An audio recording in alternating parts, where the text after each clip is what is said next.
We met each other on Tinder probably 5.5 years ago. I did DM him and say, not looking for a hookup because I was actually looking for love. And I saw him, I'm like, all right, I'll give him a chance. There's a horse in his photo, what can go wrong, He engaged in conversation, I'm like, hey, he's cute, this could work out. And here we are, getting hitched. Tell me a little bit about what your childhood was like. I feel like I'm in therapy.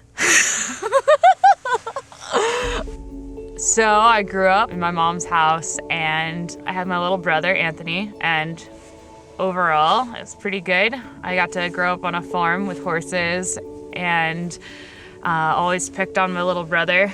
We used to sword fight in the backyard with sticks, but I was 4 years older than him, so I could beat the crap out of him, which is kind of fun.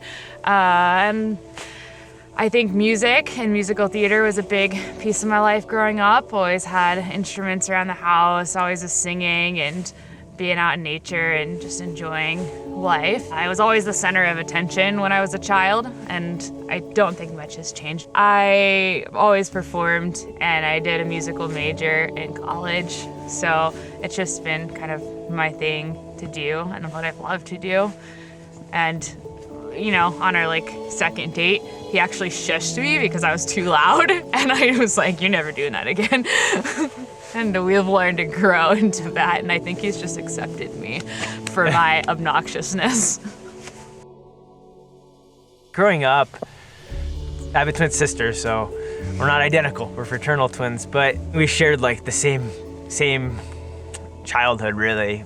I think I'm 10 minutes younger than her, not years. Cut that part out. No. Your poor mother. Yeah. It was a long labor. Yeah. Story goes, my sister was stuck, so it took a little longer to get her out so I could be free to the world. You kicked her. You pushed her out. Yeah, I kicked her out. I would describe myself as much as I don't want to admit it, I'm somewhat competitive. I do have an achiever mentality in that I like to accomplish things, and I have an innate satisfaction, and I'm pretty self-motivated, so I'm not I don't need to be motivated by external factors like money and luxuries, but I do find satisfaction just when I accomplish things that might not be meaningful to anyone else, but they might be meaningful to me. I would say I'm a bit inquisitive. Growing up on my father's side, my grandfather, I remember I was talking to him one day at a family reunion by the pool, and I kept asking a bunch of questions, and I think someone chimed in and was like, you're asking too many questions, shut up. And he told me never stop asking questions, and that's something that I love to live my life by, because there's so much that we don't know about us and about other people, so it's great to keep asking. So I'm pretty inquisitive. I'm an outgoing, bubbly person that values integrity and honesty in people, and I'm very down to earth, kind of a no bullshit kind of person, and I just really want to live in the moment and enjoy every aspect of my life. After I moved out at 18, I kind of began soul searching and trying to find myself, and we've had experiences in our lives where you kind of realize the fragility of life, and you realize that you have to live in the moment and for the day, and not necessarily be so stressed out and worried about what is to be, because you never know what's going to happen, and one small decision can change an entire lifetime. So you can't sweat the small stuff. He almost died 5 months into our relationship in a car accident, rolled over 7 times. It was pretty gnarly, and I think it kind of, as the kids would say, awoke us. I think we just realized, you can't, we were gonna be going on a date, and then he was in the hospital, and it was crazy. So you can't just take any moment for granted, and it's just progressed to our relationship at that point. I think was a big turning point for both of us. I ended up applying and getting a job out here in Flagstaff. And I told her like, hey, I'm gonna go out there, see how it is. If it seems great, you should definitely come out and visit. And I'd love for you to move out here after school. And so I move out and I'm living by myself in an apartment, getting the lay of the land. It's in a new town out west, first time I've ever really lived out west. And I also realized like, if I wanted her to move out here, I needed to commit to her. It's a lot to expect a girl from Ohio who's never been out west either to just come out here and live with me. I should propose, is what it came down to.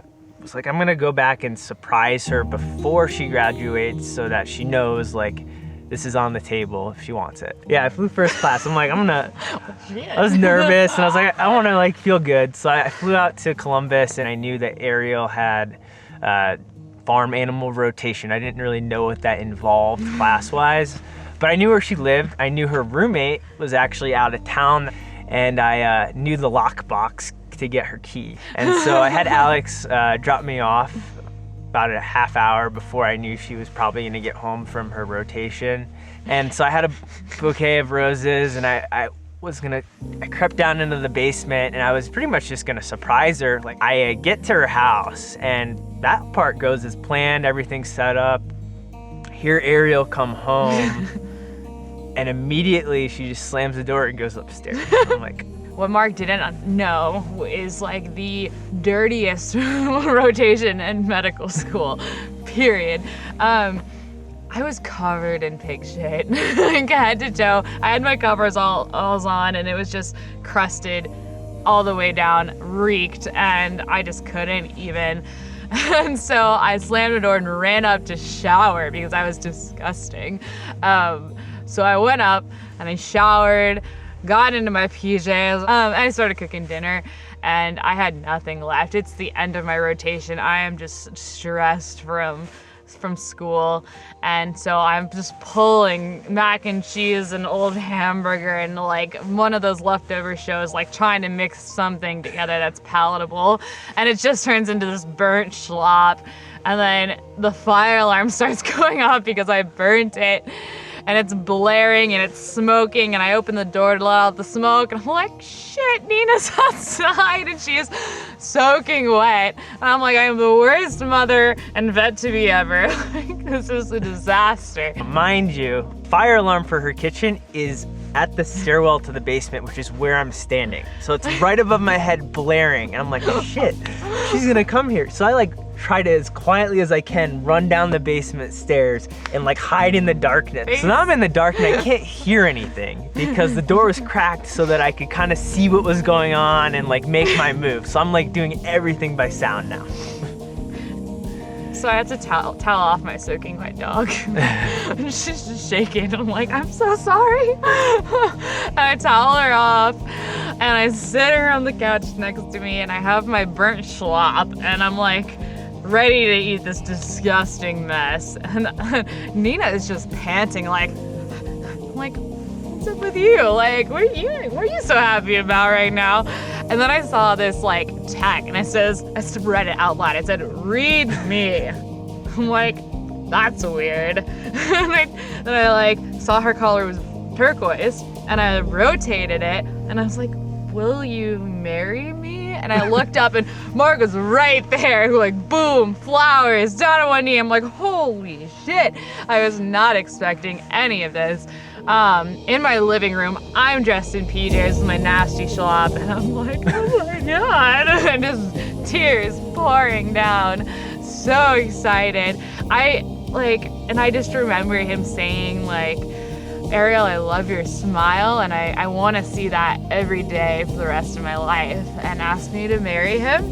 And I remember grabbing the ring and throwing it, and I just hugged him. I didn't even look at it. I didn't care. I was just so excited that he wanted me to be with him. And after I said yes, it was just like pouring tears and everything. I was like, I want to see what the ring looks like. And I grabbed it and put it on.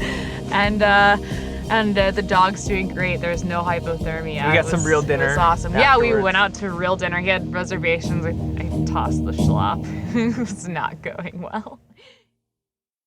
What do I love the most about Mark? I love his sense of adventure, I think. I love that he is just always game for things. The stoke is always high. He's like, we're gonna go for a walk with the dogs, let's do it. You know, like we're gonna summit this 700-foot tower.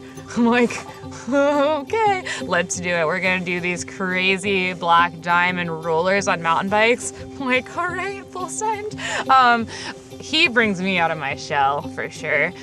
Things that scare me that I think in the beginning of a relationship, I said I would never ice climb, I would never backcountry ski, and I've done both of those in the last month. And I just love how, he just has this drive to do, and he is an achiever, he wants to do all of these incredible things outside and all these extreme sports, and it's so fun to be around somebody like that. What about you, Mark? What do you love most about Ariel? Well, I guess I should say her smile, since that's what I was saying. But no, I really love how genuine she is and how loyal she is. You're just so true to people, and I like that a lot. I love it. I'm looking forward to, honestly, just being able to, I don't know, turn the page from like this societal expectation of marriage and just really being able to enjoy our relationship and grow it how we want to grow it. Not to say there isn't a joy of celebrating marriage, and that's why there's a big ceremony and really profess your love to your family and friends. I think that's important and valuable, but I don't know, I really just look forward to continuing what we've already built, and to me that's exciting because I don't know where it's going to end up. In 20 years from now, I want to look back and say that I've had an amazing 20 years and that I've loved every minute of it. Life, it ebbs and flows. It's never just consistently great, but it's all about what you do, and that nadir is working together to get through it and learning and growing from that experience. And then you celebrate the summits of the mountain together.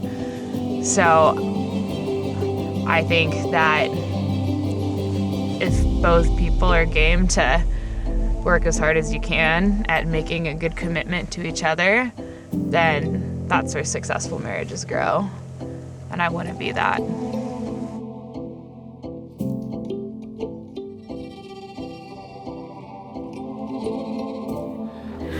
I'm tying the knot. Get it? Because we're getting married. I'm hilarious.